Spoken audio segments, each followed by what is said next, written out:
Hello friends, जय माता दी। कैसे हैं आप सभी? आशा करती हूँ आप सभी बहुत अच्छे होंगे। स्वागत है आप सभी का एक नए ब्लॉग में। और आज ब्लॉग की शुरुआत अभी मैं कर रही हूँ शाम के टाइम से।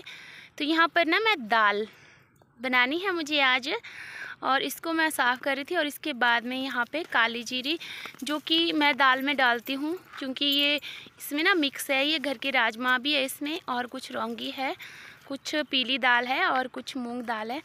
तो इसमें मैं डाल रही हूँ काली जीरी, क्योंकि जब हम इसमें काली जीरी डाल देते हैं तो ये बहुत ही टेस्टी होती है। हालांकि ये कड़वी होती है, पर इसका कड़वापन ख़त्म हो जाता है और हमारे स्वास्थ्य के लिए बहुत ज़्यादा गुणकारी होती है ये।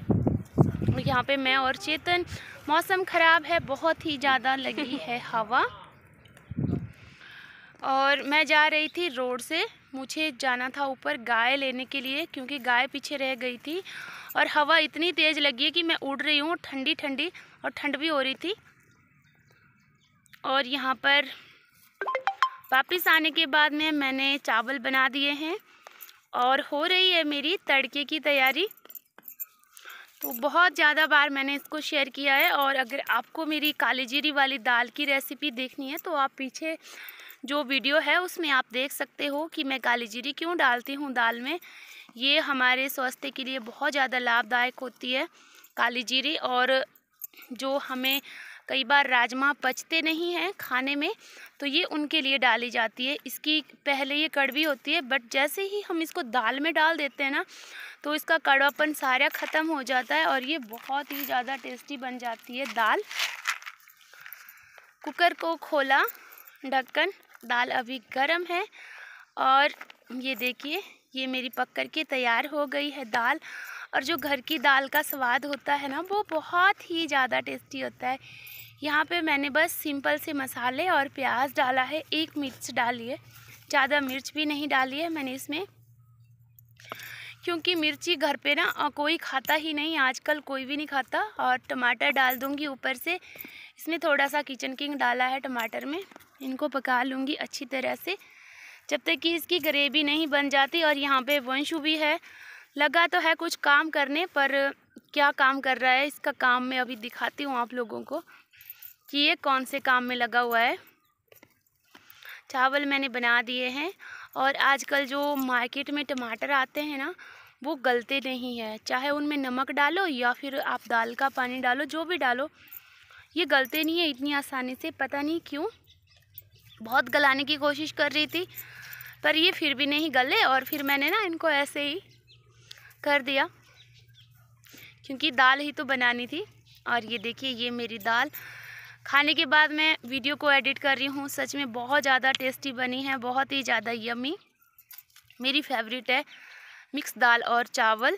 तो अब दिखाती हूँ वंशु की करतूत में आपको, क्या किया है उसने और कहाँ वो क्या काम कर रहा था। फटाफट फटाफट भरो भरो, क्यों गिराइए हैं वंशु? चलो चलो चलो चलो जल्दी, शाबाश। फिर बाहर देनी है गाय को अब, है ना? भर लो इसको, इसको ढक्कन लगा दो, इसको परे कर दो, खुद परे हो जाओ थोड़े से। हाँ अब भरो, शाबाश। दोनों हैंडू से भरो, भरो जल्दी, शाबाश भरो। जब तक मैं दाल में तड़का लगाने लगी तब तक आपने ये क्या काम कर दिया वंशु? जब तक मैंने दाल में तड़का लगाया तब तक वंशु ने कर दिया काम, है ना? भरो इसको, क्यों गिराया इसको आपने? वंशु ऊपर देखो, ऊपर क्यों गिराई? किसने गिराई है चीनी? मैंने। हैं? मैंने। तेने गिराई? क्यों गिराई आपने? तो ऐसे ऐसे काम कर देता है मेरा वंशु अपने छोटे छोटे नन्हे नन्हे हाथों से। मैं दाल बना रही थी और इसने चीनी गिरा दी। ये हमेशा ना खलारा ही डाल के रखता है, मम्मा के लिए काम बढ़ा देता है। Hello, welcome back. स्वागत है आप सभी का एक बार फिर से। दिल की गहराइयों से बहुत बहुत धन्यवाद आप सभी लोगों का साथ देने के लिए, सपोर्ट करने के लिए, और साथ में मेरी मम्मी की तबीयत पूछने के लिए। और बहुत सारे लोगों ने मुझे पूछा था कि क्या हुआ है आपकी मम्मी को, तो मैंने आपको बताया था उस दिन भी, आज भी बताती हूँ कि उनका बीपी कंट्रोल नहीं हो रहा है, आज तक भी नहीं हो पा रहा है, और ट्रीटमेंट लगातार चला हुआ है। और इतना सारा ट्रीटमेंट करवाने के बाद भी रिजल्ट ज़ीरो मिल रहा है। पर मैं कोशिश नहीं करना छोड़ूंगी, क्योंकि आज नहीं तो कल सक्सेस हो जाऊंगी। मम्मी की दवाई है, इलाज है, जो भी है, जैसे भी है, हम करते हैं। और एक बात और है, कहते हैं कि हर किसी की सक्सेस के पीछे किसी ना किसी का हाथ होता है। तो मेरी सक्सेस के पीछे भी मेरी माँ का हाथ रहा, बहुत लोगों का हाथ रहा। मैं यूट्यूब पर आई, बहुत सारे लोगों ने मेरा साथ दिया, पहले से जुड़े हैं, अब तक जुड़े हैं। पर उससे भी जो ज़्यादा साथ है वो मेरा दिया है मधु दीदी ने।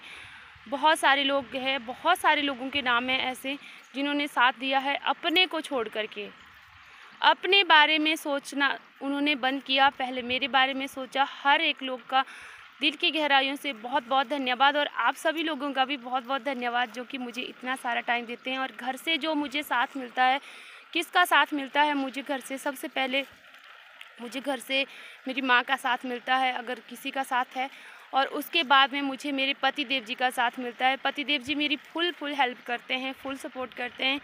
और एक बार मैंने वीडियो डाली थी, फिर लोगों ने बहुत सारे गंदे गंदे कमेंट उस पर किए, पर वहाँ पे भी मैंने यही पूछा था कि जितनी हिम्मत ना मेरे पतिदेव में है, उतनी हिम्मत क्या आपके मर्द में है? या जो कमेंट कर रहा है उसमें इतनी हिम्मत है जो मेरे पतिदेव जी ने करके दिखाया है, क्या वो आप लोग कर सकते हैं? नहीं कर सकते हैं। मुझे पता है बहुत से लोग होते हैं ऐसे, और कई लोगों की हिम्मत नहीं होती। कि मैं एक बेटी होकर के, मेरी शादी हो गई उसके बाद में भी मैं ससुराल में ना रह करके मायके में रहती हूँ, अपनी मम्मी का ध्यान रखती हूँ। तो इसमें मेरी कौन हेल्प करता है? सबसे पहले मेरे पति देव जी हेल्प करते हैं। अगर वो मेरी हेल्प नहीं कर पाते तो क्या मैं रह पाती ससुर यहाँ पे मायके में रह पाती? नहीं रह पाती मैं। जब मेरे पति देव जी मेरी हेल्प करते हैं, हर पल हेल्प करते हैं, तो उन्हीं की वजह से आज मैं यहाँ पे हूँ। और अगर पतिदेव जी ने मेरी हेल्प नहीं की होती तो शायद मैं यहाँ पे नहीं होती आज। और जो गलत कमेंट करते हैं वो ये सोच लीजिएगा कि चाहे आप मुझे लड़की सोचिए, बहू सोचिए या बेटी सोचिए, पर मैं अपनी माँ का ध्यान खुद ब खुद रख सकती हूँ। जब मैं चलने के लायक नहीं थी तो मेरी माँ ने मुझे चलना सिखाया। जब मैं कुछ करने के लायक नहीं थी तो मेरी माँ ने मुझे वो सब करना सिखाया। और अगर आज मेरी मम्मी को मेरी हेल्प की ज़रूरत पड़ती है तो क्या मेरा फ़र्ज़ नहीं बनता कि मैं अपनी माँ की सेवा करूं, अपनी माँ की हेल्प करूं, और वो भी बिना किसी निस्वार्थ भाव के। अरे सेवा तो हम गैरों की भी करते हैं, जिनके मन में इंसानियत की भावना होती है वो लोग करते हैं, और जिनके मन में इंसानियत की भावना नहीं होती ना तो वो अपनों को भी छोड़ देते हैं। ऐसा मैंने देखा है, बहुत जगह देखा है, बहुत बार देखा है। और हम क्या करने वाले होते हैं? हम कुछ भी करने वाले नहीं होते हैं। करने वाला वो भगवान होता है, उसको सबकी पड़ी होती है। हमें अपनी अपनी होती है, हम अपने अपने बारे में सोचते हैं, पर भगवान जी सबके बारे में सोचते हैं और वही हम सबकी हेल्प करते हैं। उनकी हेल्प के बिना हम कुछ भी नहीं कर सकते हैं।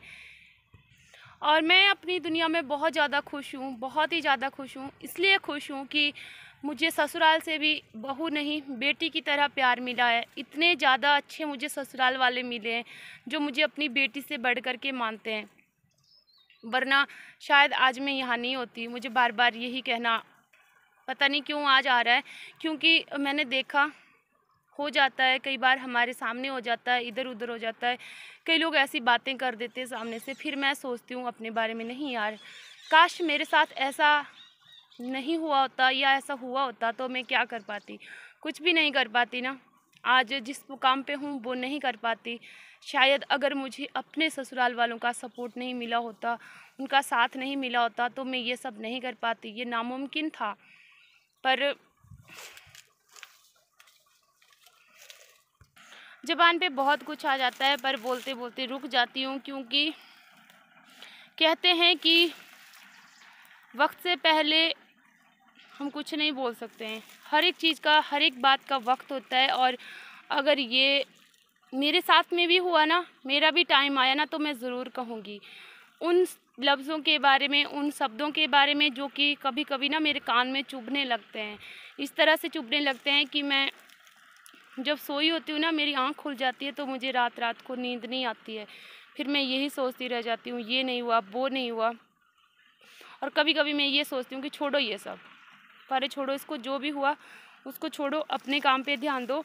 और हाँ, मेरी एक दीदी है, बहुत ही प्यारी सी पुष्पा दीदी, मेरे से बात कर रहे थे तो मुझे कह रहे थे कि यार कृष्णा, मैंने ना तुम्हारे जो तुमने बैल भी पाले हुए, तो मैंने बोला हाँ बैल भी पाले हुए हैं भैया, बैल भी है दीदी और गाय भी है। तो दीदी बोल रहे थे यार मैंने कभी देखे नहीं है, कभी मैं ज़रूर दिखाऊंगी।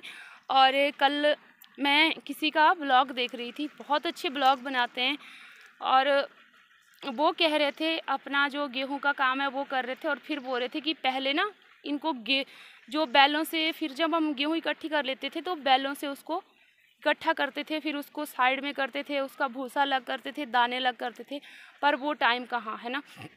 आजकल तो लोग बैलों को रोड पे छोड़ देते हैं और सबसे बड़ी बात है कि लोग बैल कोई पालता ही नहीं है आजकल, गाय के चक्कर में, दूध के चक्कर में और ट्रैक्टर के चक्कर में बैलों की जगह ट्रैक्टर ने ले ली है। पर जो बैलों से हम खेती करते हैं और जो ट्रैक्टर की खेती है उसमें कहीं ज़्यादा, कहीं गुना फ़र्क है। उस खेती में लोग दूध बेचते हैं, दूध के चक्कर में बैलों को भुला रहे हैं, और उससे क्या हो रहा है, हमारी जो ज़मीन है ना वो धीरे धीरे बंजर होती जा रही है, क्योंकि बैल अपनी जगह है और ट्रैक्टर अपनी जगह है। हमारे पहाड़ों में ट्रैक्टर वैसे भी नहीं लगता है, बहुत कम लगता है। तो ज़्यादा वीडियो को बड़ा नहीं करूँगी, फिर मिलूँगी नेक्स्ट वीडियो में। तब तक के लिए जय माता दी। आप सभी लोग अपना बहुत सारा ध्यान रखिएगा।